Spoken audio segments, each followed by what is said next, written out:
तेरा नाम रख दिया, तेरा नाम रख दिया। तो अगला टॉपिक है वेज वेज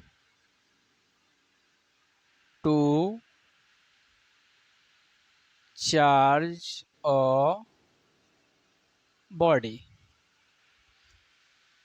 किसी वस्तु को आवेशित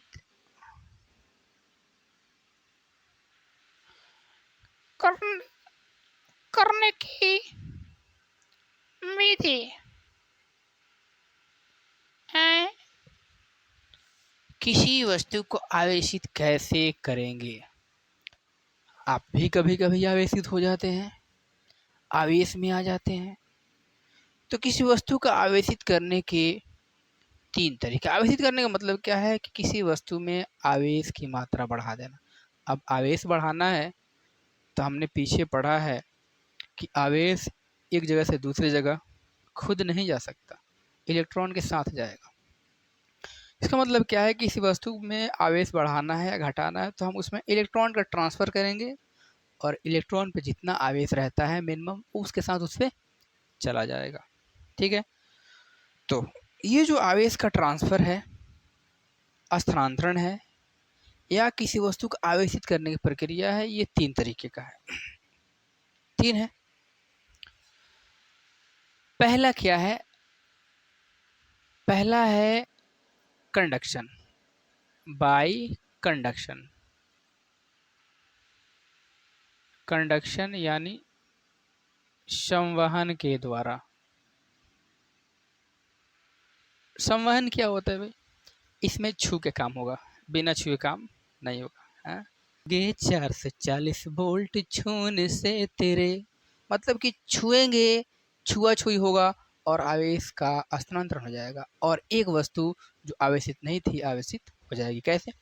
मान ले मार्कर चेंज करते हैं। मान ले ये एक मटेरियल है, हाईली नेगेटिव चार्ज्ड मटेरियल, ऋण आवेश भर के पड़ा है इस पे, और एक बगल में दूसरा मटेरियल है। ये क्या है? ये क्या है? उदासीन। मान ले दोनों लगभग सेम साइज में बराबर हैं, दोनों मटेरियल सेम है, दोनों का शेप सेम है, ठीक है, और साइज भी सेम है, आकार आकृति सेम है और मटेरियल भी दोनों सेम है। ये क्या है? उदासीन। ये उदासीन मटेरियल है और ये है ऋणावेशित। होगा क्या कि जब इन दोनों को हम टच कराएंगे, टच मी, जब इनको टच कराएंगे, एक दूसरे को छूने के लिए पास ले जाएंगे, तो अब ये चूंकि दोनों सेम साइज में क्या है, सेम है, मटेरियल भी सेम है, तो चार्ज का डिस्ट्रीब्यूशन जो होगा वह इक्वली होगा। मतलब अगर नेगेटिव चार्ज यहाँ पे हमने कितना बनाया, 6 बनाया है, तो 3 इस पे बच जाएगा और 3 इसमें आ जाएगा। चार्ज का डिस्ट्रीब्यूशन इक्वली होगा। मान लो यहाँ पे इसके पास अगर चार्ज था शुरू में 8 कूलम, तो बटने के बाद यहाँ बचेगा 4 कूलम, यहाँ बचेगा 4 कूलम। समझ रहे हैं? तो छूने से जब आवेश का स्थानांतरण होता है तो इसको कहते हैं संवहन। अच्छा, अगर शेप साइज सेम ना हो, मटेरियल भी सेम ना हो, मान लो एक किसी और मटेरियल का, दूसरे किसी और मटेरियल का, एक बड़ा हो जाए एक छोटा हो जाए, एक छोटा हो जाए दूसरा बड़ा हो जाए, कुछ भी मतलब कि सेम सेम ना हो, उस केस में चार्ज का जो है स्थानांतरण होगा one body to another body. लेकिन इस बार चार्ज का डिस्ट्रीब्यूशन है वह सेम सेम नहीं होगा। इस बार हो सकता है कि एक पे ज़्यादा हो जाए, दूसरे पे कम हो जाए, दूसरे पे ज़्यादा हो जाए, पहले पे कम रह जाए। तो अगर अगर मान लो ये छोटू सा और इसके पास, फिर से वही सिचुएशन लेते हैं, और एक बगल में मोटू सा, उदासीन, निगेटिवली चार्ज, इन दोनों को हमने क्या किया, छुआया।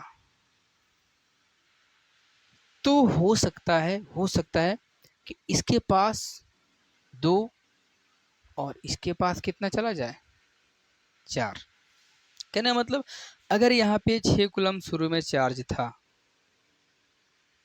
6 कूलम, हो सकता है कि क्या हो जाए, जब इनको टच कराएं तो 4 कूलम इस पे आ जाए, तो इसके पास कितना बचेगा, 2 कूलम। इसके पास कितना आ गया, 4 कूलम। कहने का मतलब क्या है कि चार्ज का डिस्ट्रीब्यूशन है वो सेम नहीं रहेगा। तो ये हो गया संवहन।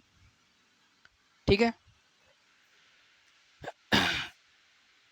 संपर्क में आने से, संपर्क में आने से आवेश का स्थानांतरण। तो हुआ क्या कि ये चार्ज नहीं था, उदासीन था, लेकिन जैसे ही संपर्क में आया, चार्ज हो गया, आवेशित हो गया। यहाँ भी ये उदासीन था, संपर्क में और चार्ज हो गया, आवेशित हो गया। तो यहाँ पे छूने से काम हो जा रहा है। एक न्यूट्रल बैठा है, दूसरे ने जगह टच किया और दोनों चार्ज, है ना। आपने भी अपनी रियल लाइफ में कभी फील किया होगा, बस में, ट्रेन में, है। काफ़ी समझदार हैं सब, मज़ा आ गया ना। चलो मिटार दिया रे बाबू, छाप लेना वीडियो पॉज करके। आगे बढ़ते हैं। और दूसरा दूसरा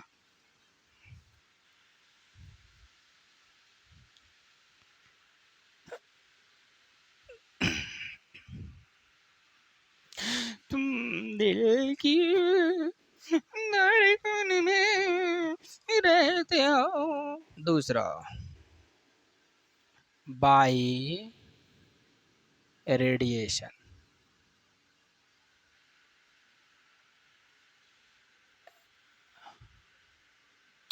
सॉरी, इंडक्शन।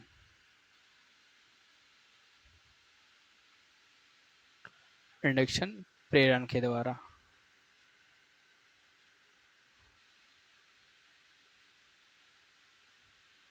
इसमें क्या होगा, बिना छुए काम हो जाएगा। इसको भी आपने फील किया होगा, आंखों ही आंखों में आंखें चार हो गए, और फिर उसके बाद तो क्या होता है, विदाउट टच होता है। यहाँ पे क्या है, मान लो ये एक आइटम है, वो वाला आइटम नहीं रहे, जिसपे नेगेटिव चार्ज भर के है, भर के नेगेटिव चार्ज है, ऋण आवेशित है। यहाँ हमने क्या किया, इसके बगल में कुछ दूरी पे एक ऐसा मटेरियल ला के रखा जो क्या है, उदासीन है। ये क्या है, ऋणावेशित। ये मटेरियल कैसा है, उदासीन। ठीक है। उदासीन मटेरियल का मतलब क्या है कि उस मटेरियल में धनावेश और ऋणावेश बराबर होंगे, मतलब कि नंबर ऑफ इलेक्ट्रॉन और नंबर ऑफ प्रोटॉन दोनों क्या होंगे, इक्वल होंगे, सेम होंगे। ठीक है। तो उस मटेरियल पर कोई चार्ज शो नहीं करेगा। सेम स्थिति यहाँ भी है, यहाँ भी जितने धनावेश उतना ही ऋणावेश है, तो कोई चार्ज हमें पता नहीं चलेगा। ठीक है। अब होगा क्या, हमने पीछे क्या पढ़ा कि अगर जब सेम चार्जेज होंगे, यानी लाइक चार्ज होंगे, तो उसमें क्या होता है, विकर्षण। और अनलाइक चार्ज होंगे तो हाँ ये कहना मतलब क्या है कि अगर चार्ज सेम है तो न विकर्षण होगा, और अलग अलग है तो हाँ आकर्षण होगा, है ना। तो अब इसमें क्या है कि इसमें जितने प्लस उतना ही माइनस। अब ये माइनस क्या करेगा कि इसमें वाला जो माइनस है उसको करेगा और जो प्लस होगा हाँ हाँ, तो क्या करेगा, माइनस वाले को धकेल के इधर कर देगा ए ए ए ए ए, और प्लस वाला आ आ आ आ आ हाँ? अब इसमें क्या हो गया कि एक तरफ हो गया नेगेटिव चार्ज, एक तरफ हो गया पॉजिटिव चार्ज।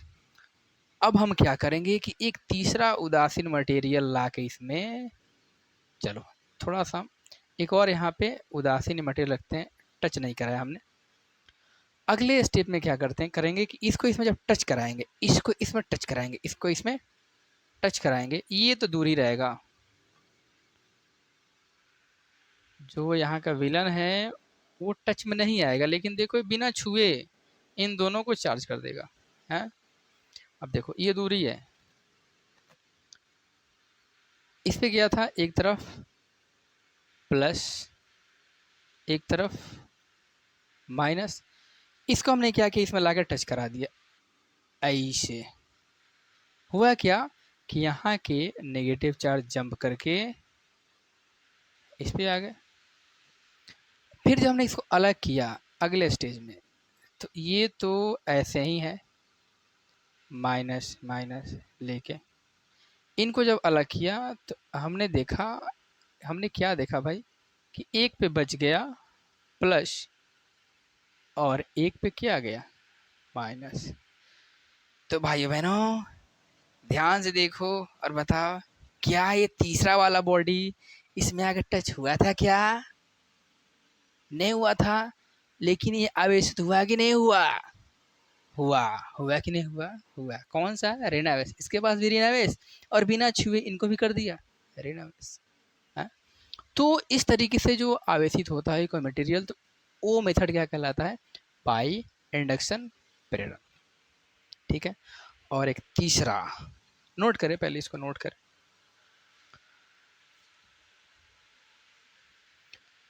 मिटा दे, चलो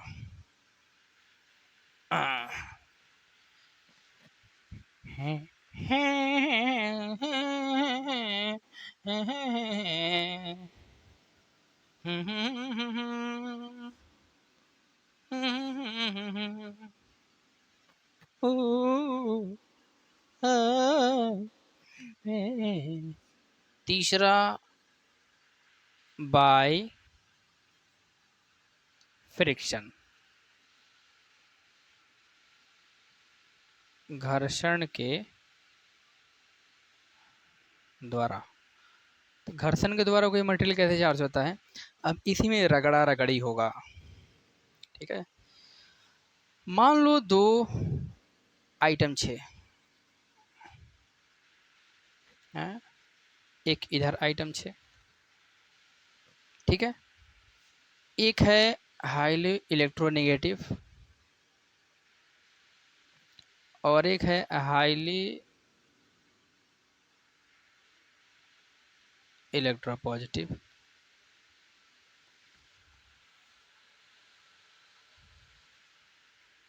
ठीक है, इधर इसमें होल भी है, इस होल का मतलब क्या होता है? धनावेश,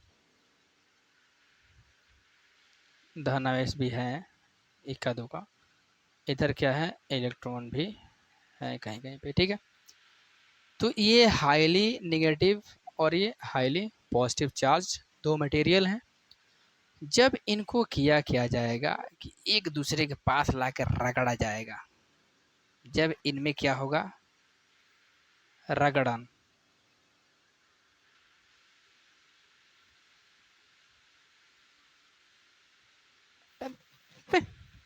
दिमाग खराब,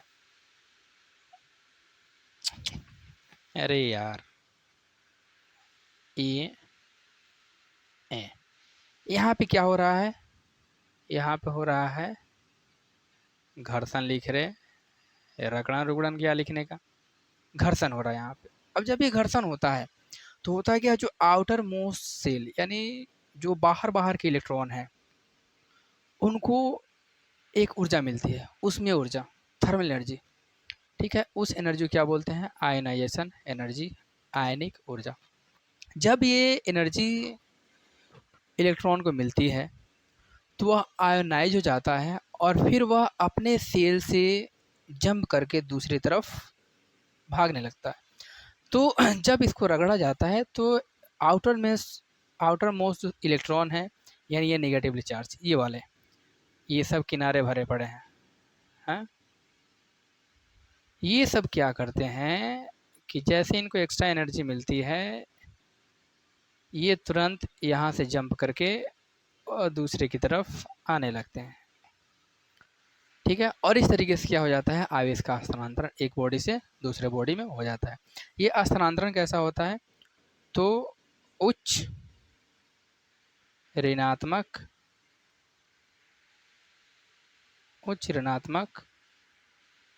पदार्थ से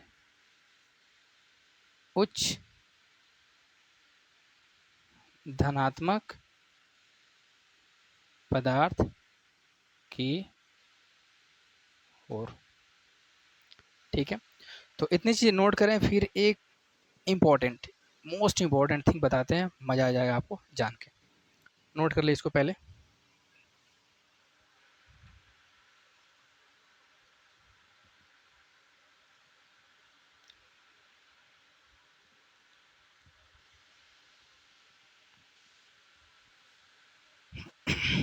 छाप लिया, गुड। अब देखो यहाँ पे जो आवेश का स्थानांतरण हो रहा था, हमने शुरू में ही बताया, आवेश अपने आप अकेले एक जगह से दूसरे जगह नहीं जा सकता है, उसकी औकात ही नहीं है। तो फिर वह किसके साथ जाएगा, इलेक्ट्रॉन के साथ जाएगा। तो ध्यान से देखो कि क्या अगर इलेक्ट्रॉन आवेश आवेश एक स्थान से दूसरे स्थान पे जा रहा है, तो उसके साथ इलेक्ट्रॉन भी जा रहा है। तो क्या इलेक्ट्रॉन कुछ द्रव्यमान भी लेके जा रहा है, हाँ, इलेक्ट्रॉन कुछ द्रव्यमान भी लेके जा रहा है। इसका मतलब क्या है कि अगर आवेश का स्थानांतरण हो रहा है, तो उसके साथ साथ द्रव्यमान का भी स्थानांतरण हो रहा है, ठीक है। तो यहाँ पे आवेश का जो स्थानांतरण है, यह इम्प्लाई करता है किसको, द्रव्यमान का स्थानांतरण। इसमें कोई डाउट नहीं होना चाहिए। आवेश अगर स्थानांतरित हो रहा है, तो उसके साथ साथ द्रव्यमान का भी स्थानांतरण होगा, from one body to another body. Clear है। अब एक इलेक्ट्रॉन का द्रव्यमान होता कितना है, तो इसको नोट कर लें। एक इलेक्ट्रॉन का द्रव्यमान equal to 9.1 into 10⁻³ kg। Note करें।